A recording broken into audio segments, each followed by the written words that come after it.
Welcome back. This is a special segment here on the Basketball Show.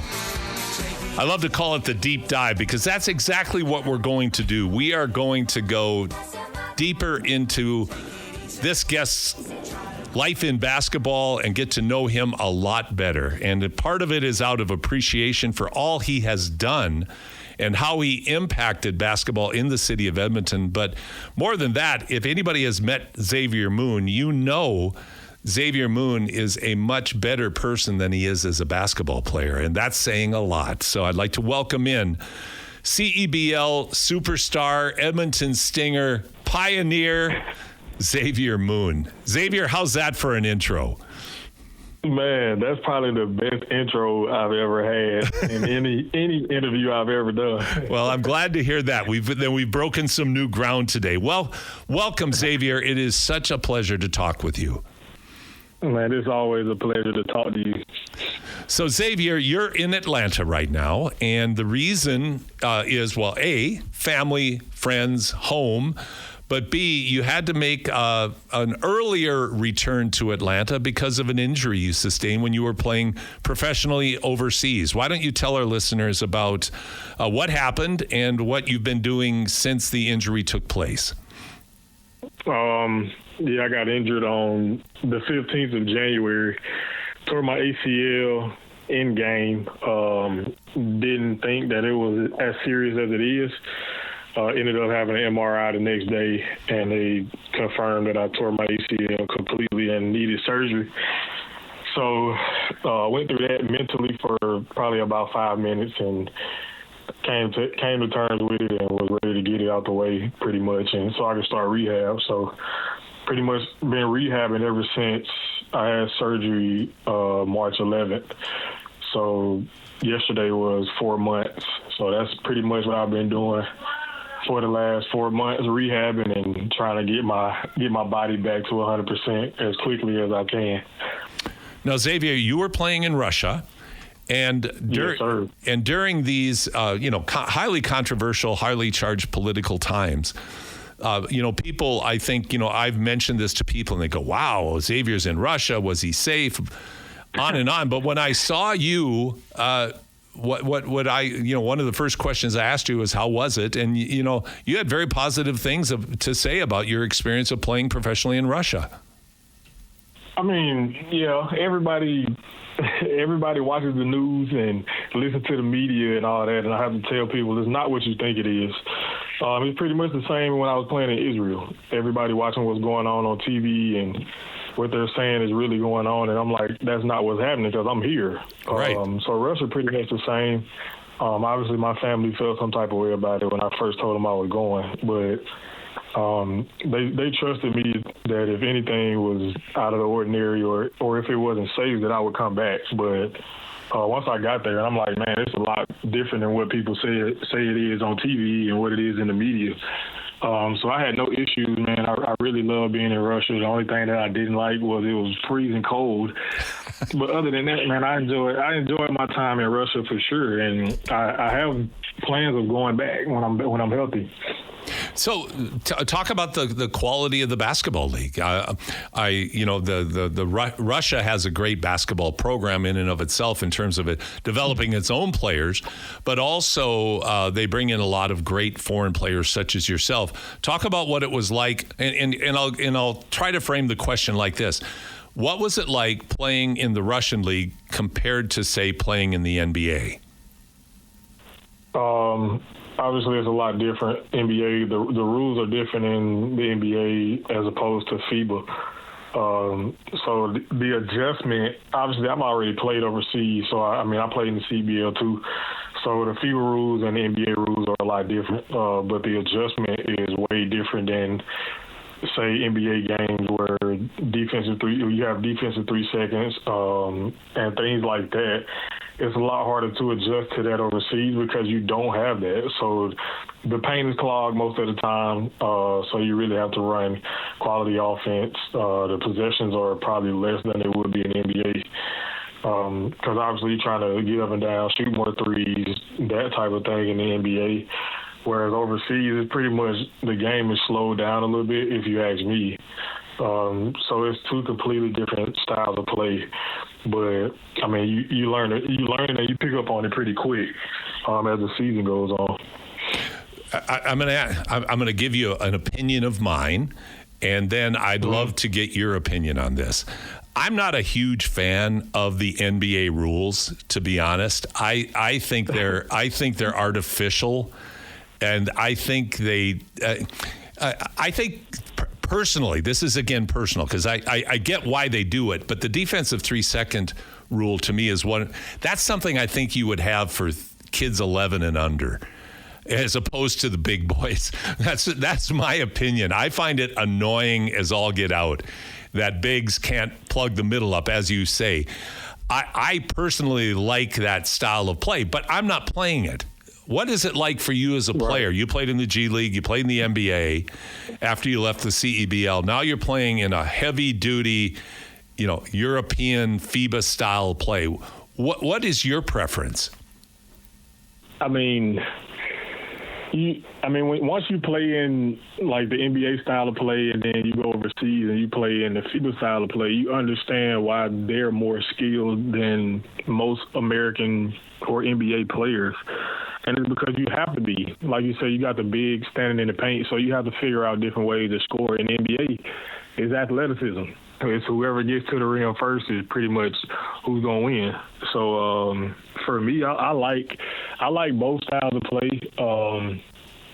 But I do like the skill. I like the European style of play where you have to actually figure out how to score, and you have to have schemes and all of that to be able to play the game. In the NBA, it's just, am I more athletic than you once I get to the rim?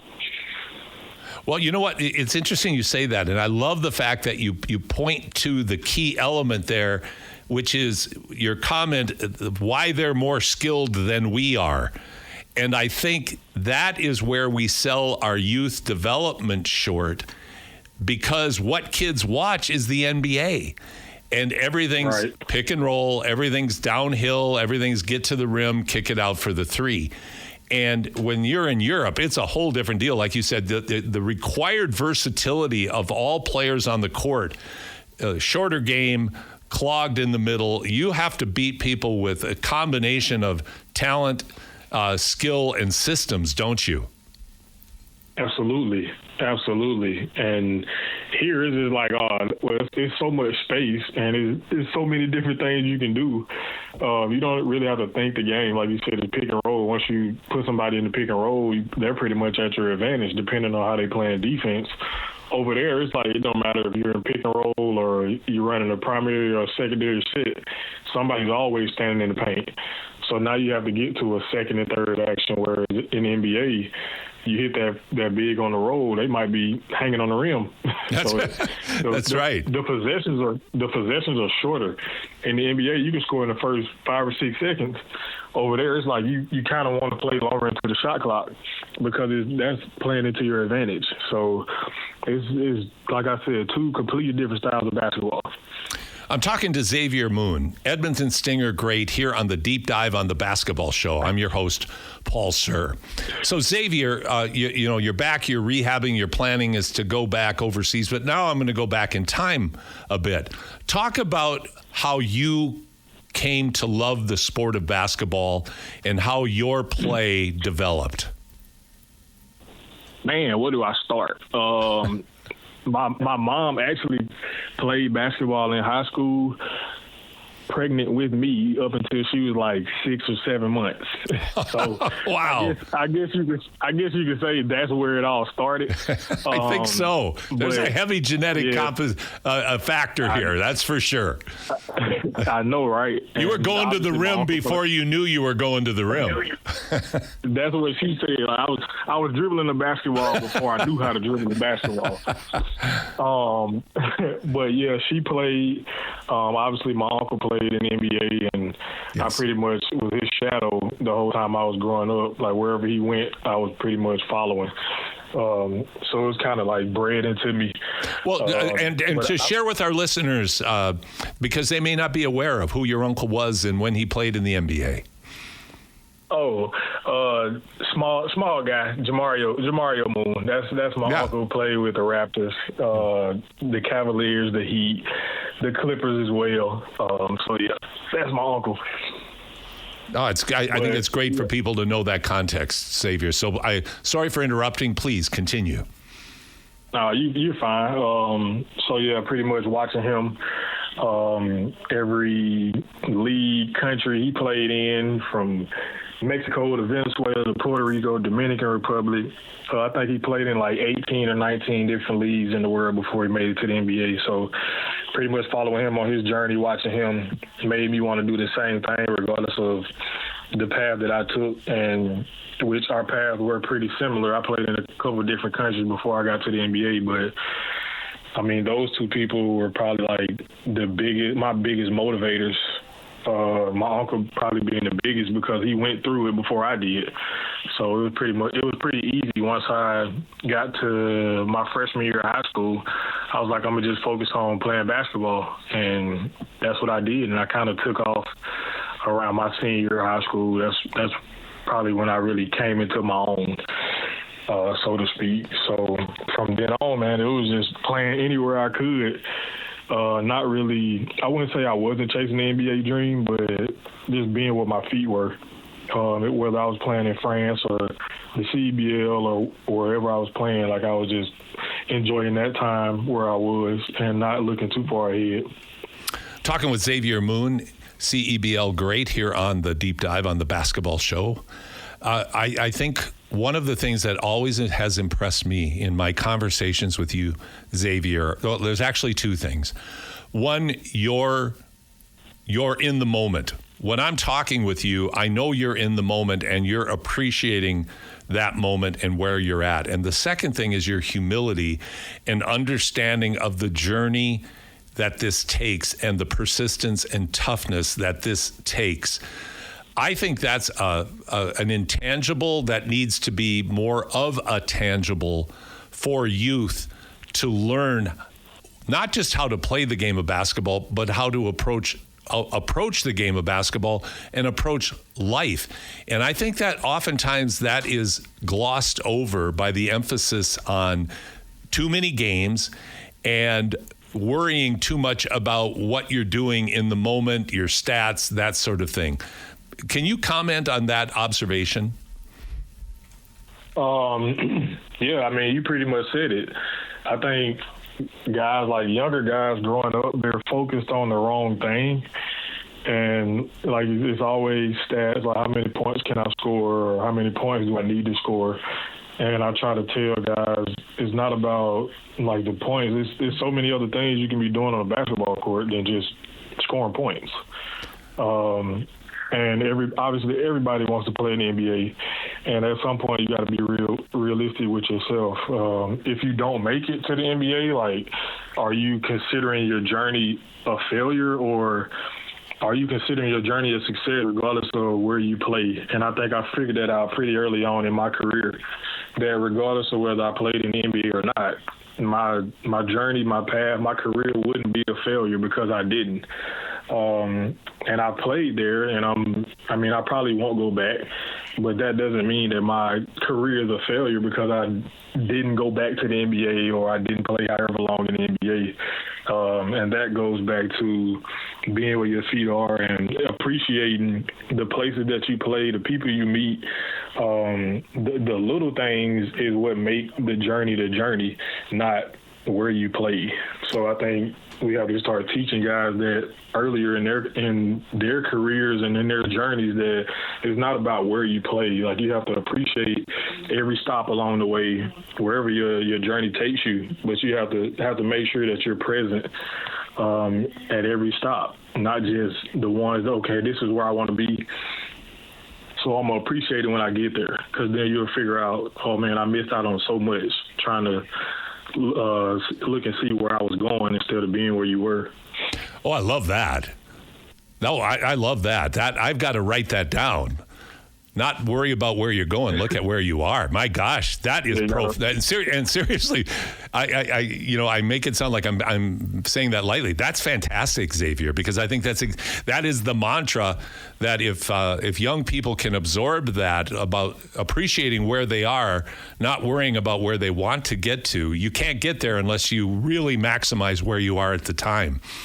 And Xavier, you really do. And I think that's a great segue for us to start talking about your CEBL experience. Now, you played in the NBL, which is probably the least known long-time pro league in Canada. I think if you asked 100 people on the street, have you ever heard of the National Basketball League of Canada, 99 would not know it, and probably 100 wouldn't know it. But it still goes on. And you played, I believe, for the London Lightning, and that was a heck of a team in that particular league. Talk about that, your experience in the NBL that, like I said, very few people know that it ever has existed, much less still exists. Man, it was a great experience. That was on the heels of me coming back from France my first year. So my second year playing pro was with the London Lightning. And that was my first time in Canada, playing in Canada, I would say. And it caught me by surprise because I'm like, man, there's a lot of good athletes in this league. Why is this league not talked about more? Once I got to the CEBL and started having conversations with players that's played in the NBL before, really just trying to figure out why the league wasn't growing the way it should have been and all that. But my time there was great. I had a lot of great teammates, a really good coach in Doug Plum, who I'm still in contact with today. So, I mean, I can't do nothing but thank the NBL for pretty much introducing me to Canadian basketball. And so then the CEBL kind of emerges. You're brought in. Talk about what it was like in the first year, say, compared to the third year.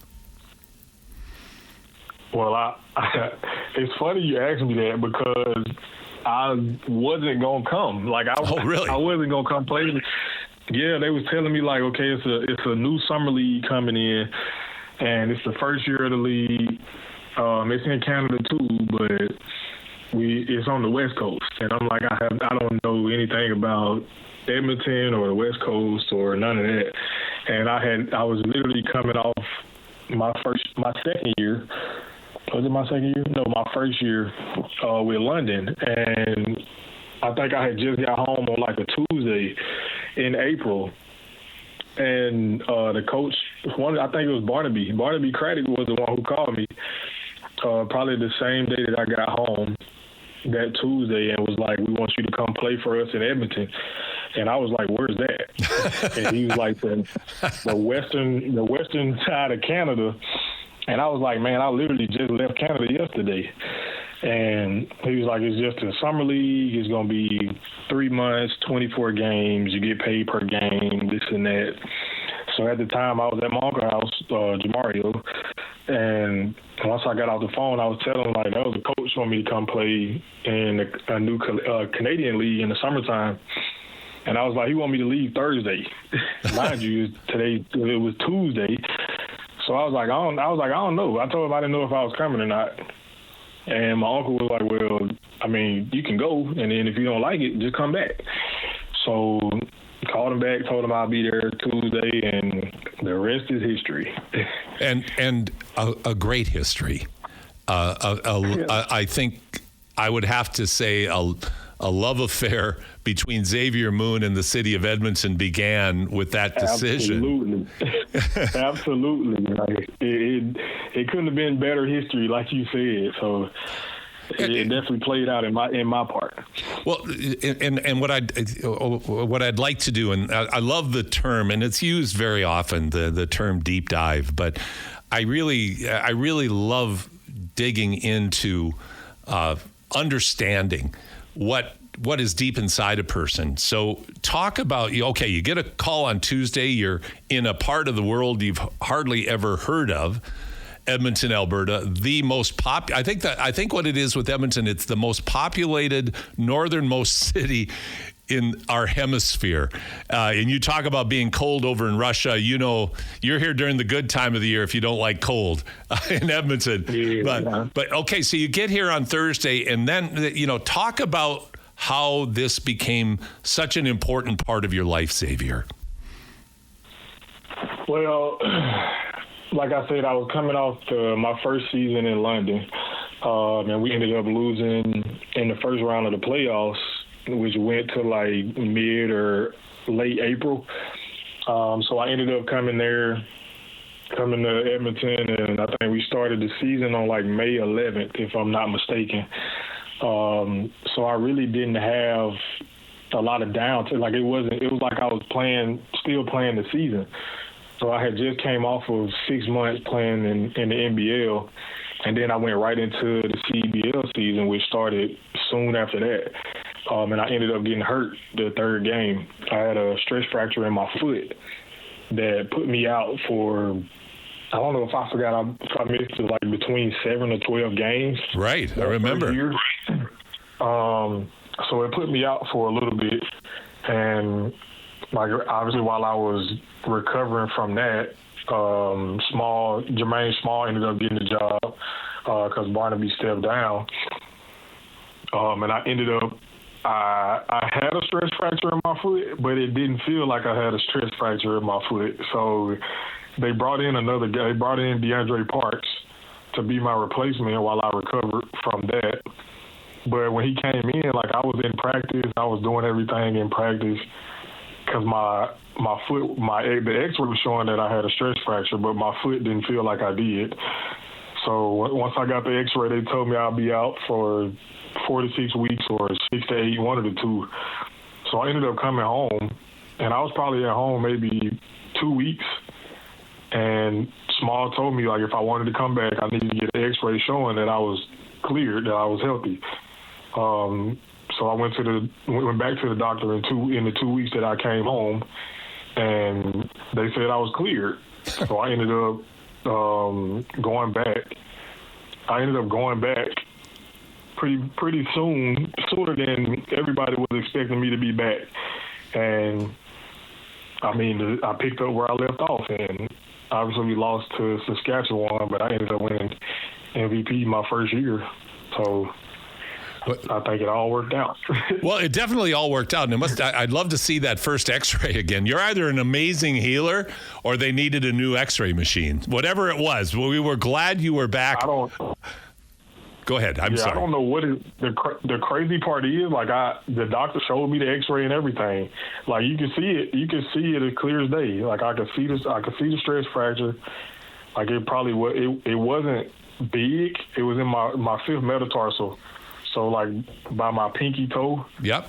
Like I could feel it. I could feel it sometimes when I walk. But other times it wouldn't hurt at all. But they kept telling me, like, it's a 80%, if you play, it's an 80% chance you could break your foot, this and that. I'm like, okay, well, I'll sit out. So I sit out for 2 days, and then I'm back in practice. And I'm just like, I don't feel like my foot is, like I have a stress fracture in my foot, but I definitely seen it on the X-ray. And then 2 weeks after that, I went back, and it was gone. Like, it was healed. I don't know. Crazy. It is crazy, but good for the Stingers. So you come back, you're MVP in your first year. Then the next year, we have that horrific COVID situation. Oh, Talk about what that was like to play in the bubble. And I believe what you guys did is you went out to, the season was, as I recall, canceled, except for the bubble out in Niagara, correct? What was that like? Yeah. That had to be bizarro world. Well, I'll start by saying we were definitely not in Niagara. We were in St. Catharines. Oh, St. Catharines. There we go. All right. Yeah, we were in St. Catharines, which it wasn't terrible, but it wasn't Niagara. I'll put it like that. But so we get the call.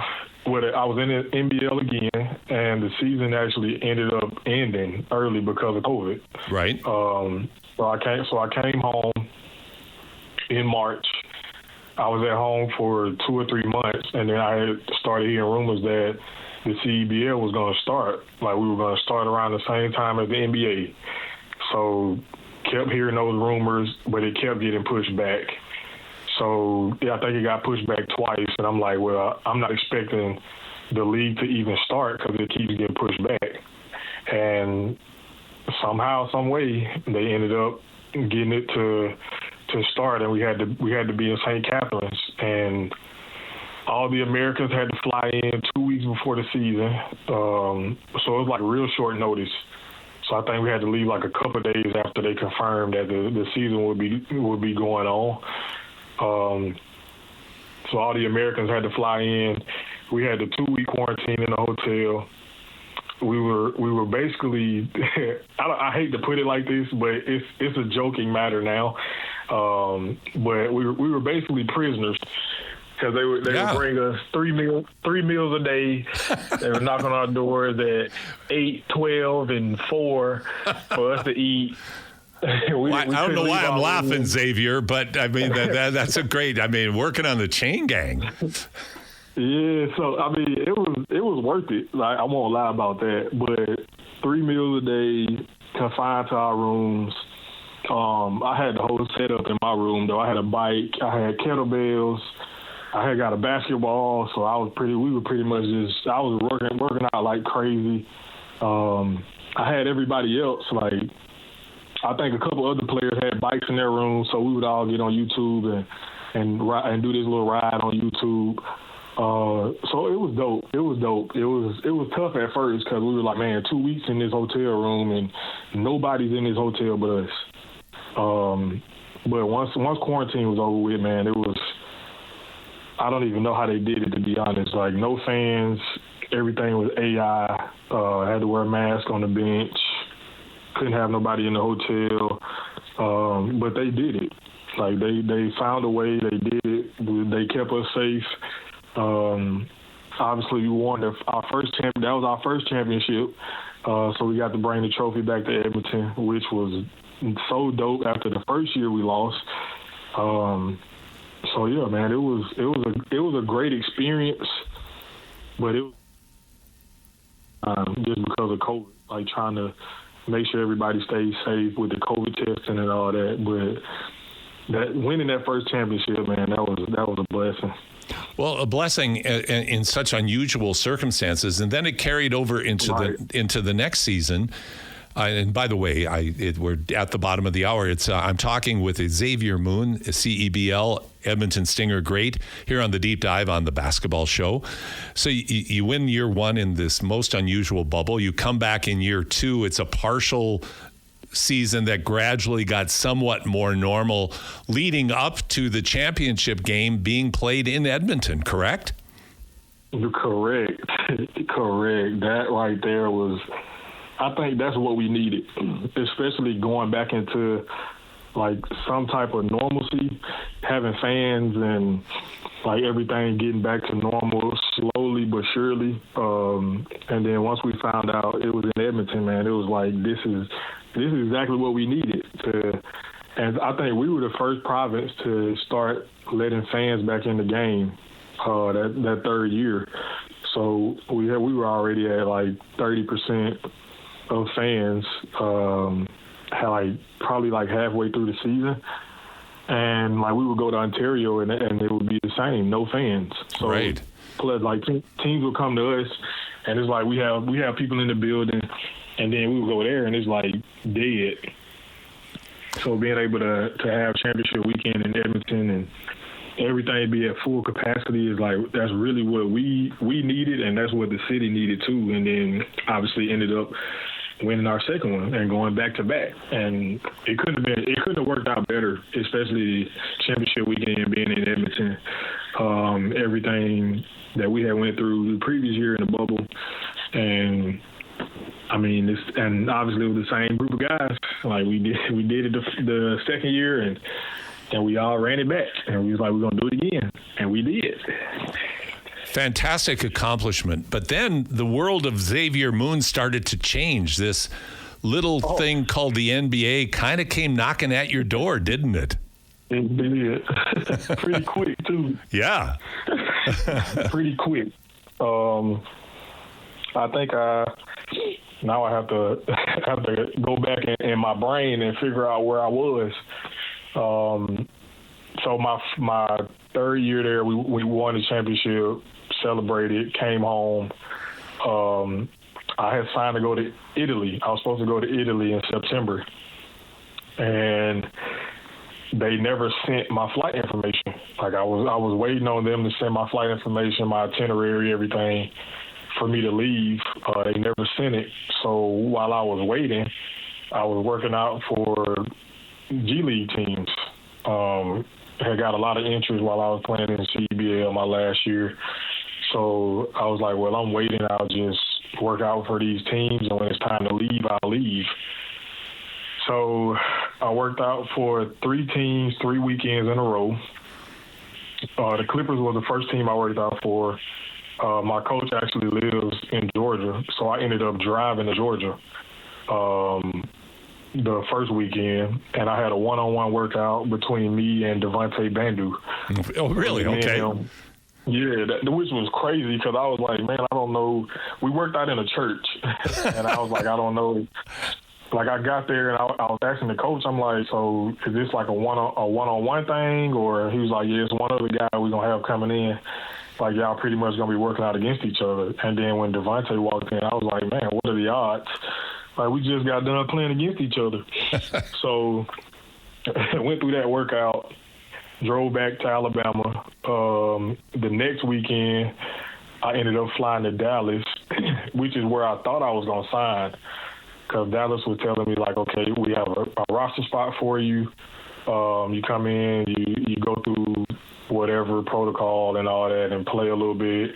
Let us get some eyes on you, and we'll go from there. So I'm like, okay, cool. So I ended up flying to Dallas. I had to pay for that, though. I had to pay to buy my flight. I had to pay for the tryout. So went down there the following weekend, played really well, and they were still telling me the same thing. So I was like, okay, cool. Like, I'm not going to make a decision yet because I have another workout.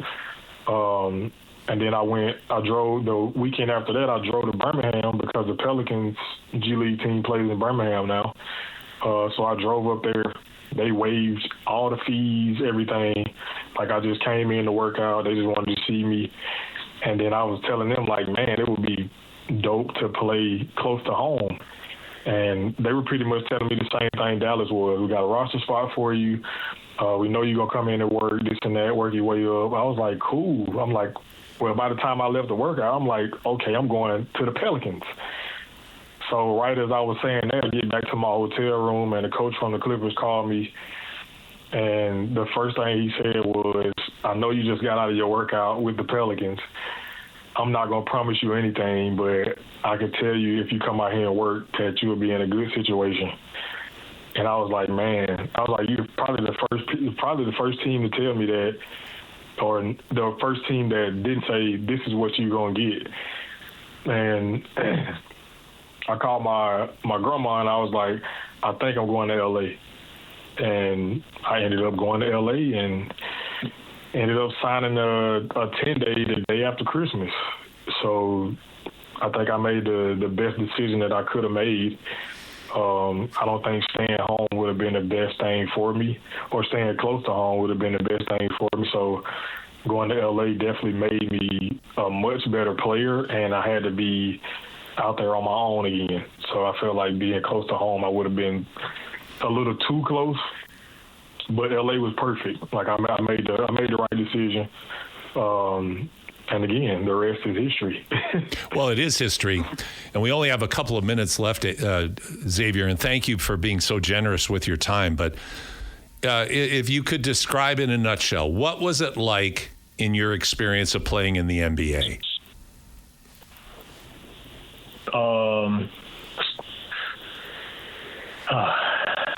I think it's everything you expect it to be, especially when you have so many different stops along the way on your path and you don't know what's next or like which direction you're going to go in after the season. Like, you pretty much just, like I said, being where your feet are, and then having that opportunity and seeing it come to fruition, and then being able to celebrate it with my family. I think that right there meant more to me than actually playing in the NBA. Like being able to, I was playing in the G League, playing really well. I came home for Christmas. I flew home Christmas Eve, got to spend Christmas with my mom, and got the call like late Christmas night, like 8:30, 9 o'clock, in the kitchen with my mom, listening, like, we're giving you a 10-day, and we need to fly you out in the morning. Like, I think that right there felt more to me than me playing the day after Christmas. So, like, being able to celebrate that with my family, that was probably the best feeling that I've ever had in my career. Well, Xavier, what a storied, special career, and there's so many lessons that I'm going to be talking about over the shows coming up about our conversation. And unfortunately, we are out of time right now. But let's do this again, because I want to talk more about more about your experiences. It's just always great to talk with you. Not only are you an enjoyable conversationalist, but you bring such a great perspective, and I think you're such a fantastic inspiration for young people. So, Xavier Moon, all-time Stinger great, thank you so much for joining me today and being a part of the Deep Dive on the Basketball Show. Yes, sir. I appreciate you, and anytime I'm here. We'll be back. We have to take a break right now. When we come back, it'll be closing time here on the Basketball Show on your sports leader, Sports 1440. Closing time. Welcome back to the Basketball Show. It is closing time. On our stretch run this morning, on your sports leader, Sports 1440, Paul Sir, Ryan Reed with you today. Ryan, why don't you update us on what our fans think about our question about who should be paid the most in the NBA? They said Nikola Jokic. He's sitting at 55.3% of the vote. Shea has 38.3%, Giannis 4.3%, and Devin Booker 2.1%. And I have a take on this one if you want to. I'd love to hear it. I think it's Devin Booker with no doubt. It's not because he's the best player. It's because he's the most recent player that it's getting a max contract. And I think if you are a top 10 player, top 20 player even, you're an all-NBA talent that's eligible for that big contract, the highest paid player is always going to be the next guy. And Devin Booker right now is the next guy. And that's why I think he should be the highest paid player because, well, he's eligible for that contract and they're not going to not give him it. So I'm not saying he's the best player by this. He's not even close to the best player of those four. But you've got a great accounting mind. Yeah. Why did they have to offer Devin Booker this money at this time? Well, I think Devin Booker wanted it too, but it was only going to get. It would be a bigger deal down the road. It would be a 5-year, like he makes 72.5 for next 2-year deal. He's adding it on. It's an insurance policy for Devin Booker if something happens to him. Like looking at Tyrese Halliburton and Tatum, it's not. I don't think it's like a dumb move for him. Like just to keep that pushing on the end of his contract there. Isn't it amazing that in the NBA this is all guaranteed money? Yep, 100% guaranteed. Yeah, 100% guaranteed. In the NFL, it's not 100% guaranteed. The NFL, a much more violent, physical sport. There's only one fully guaranteed contract in NFL history. It's more than like 3 or 4 years, and that was Deshaun Watson's deal.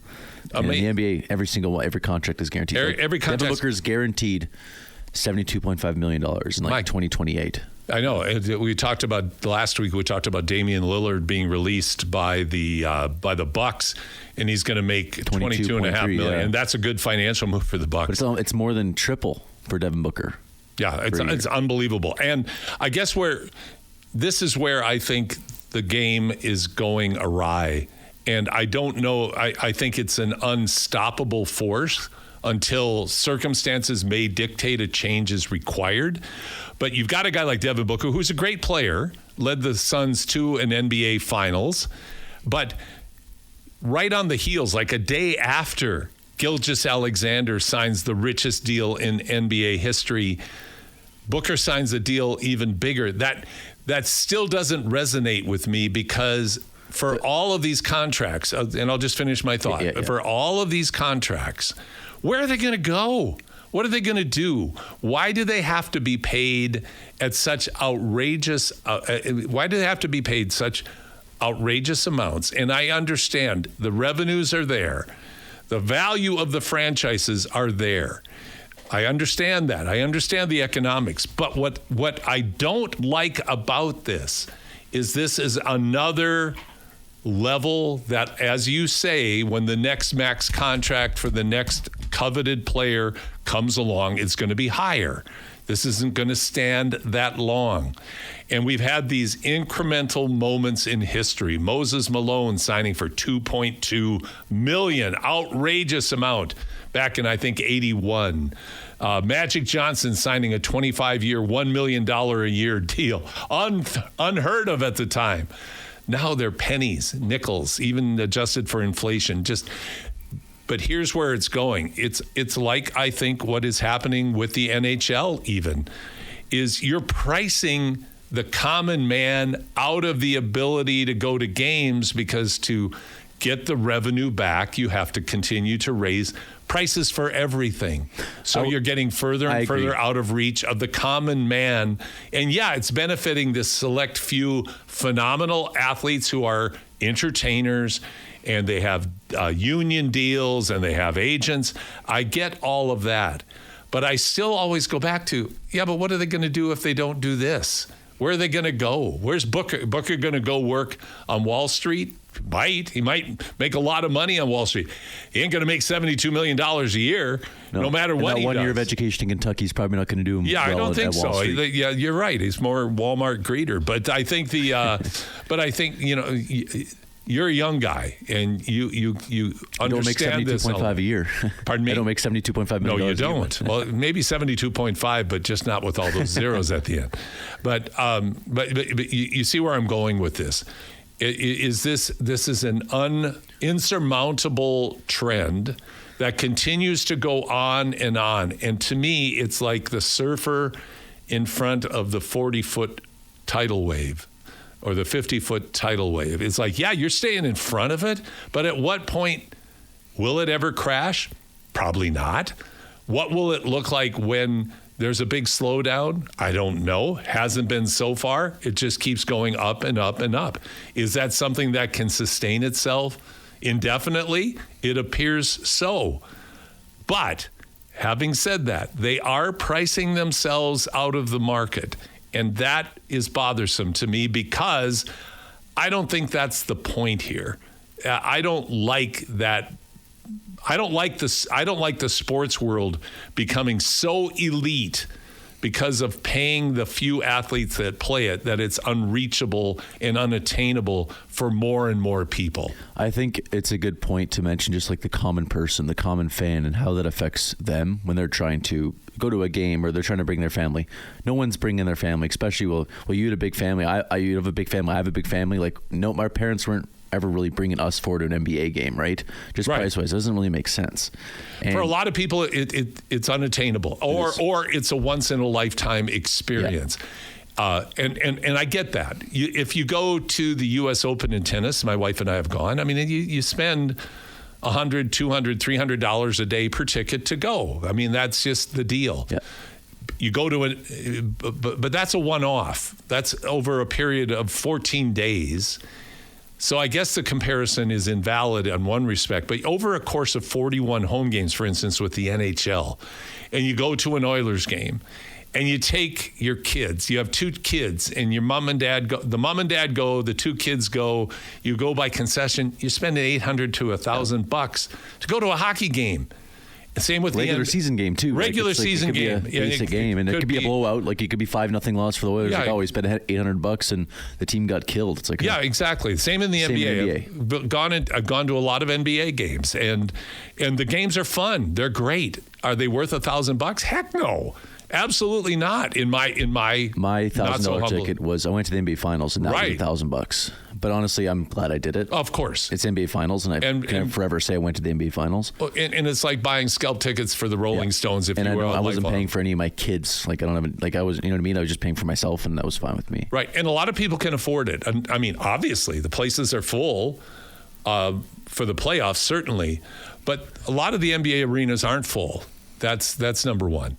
Yeah. Number two, you get to these points with the sports where it just keeps going up and up and up, and you wonder if there's a point where there's a tipping point. I think the NBA and the players, I think they'll be fine long term, but I think the tipping point might be with the general public and like, well, how much is enough? Like what is going on here? Well, or I think the ultimate conclusion is pretty much, we've reached the ultimate conclusion, is that there's a socioeconomic strata that's able to afford to go to basketball games, just as a for instance. Not that a lot of common, and by common, I don't mean that in a derogatory manner. I mean it in a flattering manner of the vast, vast majority of us who are day-to-day workers who need to work for a living, who aren't in that upper income stratosphere, are able to scrape together, put together, save for that special moment. Which, and by the way, is another reason why I detest load management. I detest load management because I'm going to take my kids to a game to watch Kawhi Leonard play, and the guy's taking a night off. I always loved this is one of the old school attitudes that I always loved among the majority of the players that I'm familiar with, is a lot of players vocalized actively, people are paying to come to watch me play, so I better make every effort to be out there. And by the way, to me, load management is not easily solved, but solvable with better in-game management of minutes played. That I believe that there are solutions other than sitting players out and having them play 60 games or playing fewer games in the season. If 82 doesn't work anymore for all of the statistical reasons that we've talked about, the players are actually running greater distances playing today than they did in eras past. There are ways to adapt. That requires less. That requires a different business mindset. I don't want to say it requires less greed. I don't want the proletariat, communist, socialist approach to this. I'm not looking for that. But I'm looking at it and saying these are very real outcomes of that. So if you can't afford to go to games, we always have wonderful television coverage, all kinds of options on how you can view your heroes, view your favorite sports. So I don't want to paint them as all villains. It is capitalism after all. But it's a shame when more and more people are less able to be able to afford. They're priced out of the market. That's a shame. I hope the NHL bumped to 84 games. So I hope the NBA doesn't follow suit in the next couple of years. Yeah, instead of going that way, I thought it would be better to go from 82. I still stand by that the best fans are up in the top in the nosebleeds, the ones that are like just the normal people, and just like, you have hockey games for sure. Absolutely. Even in at the NBA finals, I was pretty high up, and all those guys are just going nuts, and they're like, those are like the real fans, like the salt of the earth kind of people that you want to be around. Salt of the earth, and are there for the experience. I think the best NHL viewing experience is like lower upper bowl.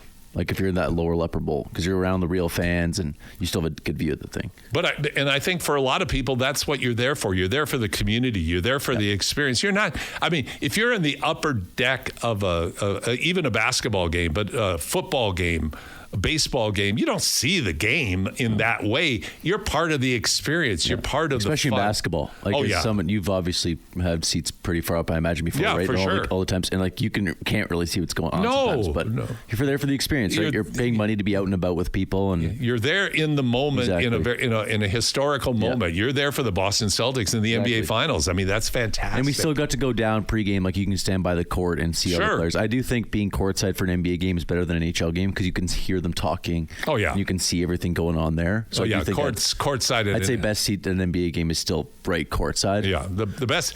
I had the opportunity one year to sit mid-court with the owner of the Raptors for a half. And that was unreal. Yeah. That was unreal. That was the Timberwolves against the Raptors, and this I think is about 10 years ago. Was it in Toronto, sorry, or in Minnesota? In Toronto. Okay. So, and I've been courtside at in the Twin Cities too, and I was courtside with my best friend, who actually today it's his 50th anniversary. Shout out to Bob Brewer and his beautiful wife Debbie, who are celebrating their 50th today. But Bob was living in Phoenix at the time, and Barkley was playing there, and myself and my son Steve were sitting under the basket, Phoenix basket, with time running out when Thunder Dan Marley hit a 35-footer to beat the Lakers that night, and the crowd just went crazy. It was a great moment. I was curious for you, what's the just a quick one before we wrap up, but what's the best arena you've been in? Like because you've been, as you said, you've been to a lot of NBA games in your life. Yeah, the best, you know what? from a viewer, just a pure overall viewer experience, viewership, it's Edmonton. I mean, that's as good as anywhere in terms of a nice arena. And for NBA? For NBA, I would say... I guess technically Edmonton could be NBA. Like, you're not talking about Rogers, or are you talking about Expo? No, I'm talking about Rogers. Okay. And when they came WNBA for an exhibition game. Yeah, like that's as good as any. And you know what? The pro players said the same thing, is that this is as good as anywhere. Like they loved they loved our arena locally at Rogers. So we're going to wrap up right now. It's been a great show, Ryan. Fantastic job. To our listeners, wonderful of you to spend your Saturday morning with us. Thanks to Dave Drabiak from ABA on their 50th anniversary for being with us, and a big special shout out to Xavier Moon for spending the time. The song playing right now is called David's Song, written and performed by my son Ben with his band Worst Days Down. That's a time paying tribute to his friend David Finkelman, who was tragically killed in an accident at a crosswalk. Ben lost his life over 2 years ago now, and we miss him terribly every day. But Ben was such a thoughtful guy, so kind, as was David, thinking about others at all times. And that's always the message I like to end our show on, is please treat each other with kindness, think the best of each other, because we don't know what our fellow man is going through at any given moment. So reaching out in love and care is much better than anger and being angry and cross with people. On behalf of Ryan Reed, I'd like to thank you for joining us today. Please join us again next week. And then again, like I said, in 3 weeks, we're going to be down on the ice surface for our big 3x3 broadcast at the Hoop City 3x3 Basketball Festival here at the Ice Palace in West Edmonton Mall. To all of you, have a great week on and off the court. We'll look forward to talking to you next week on The Basketball Show on your sports leader, Sports 1440.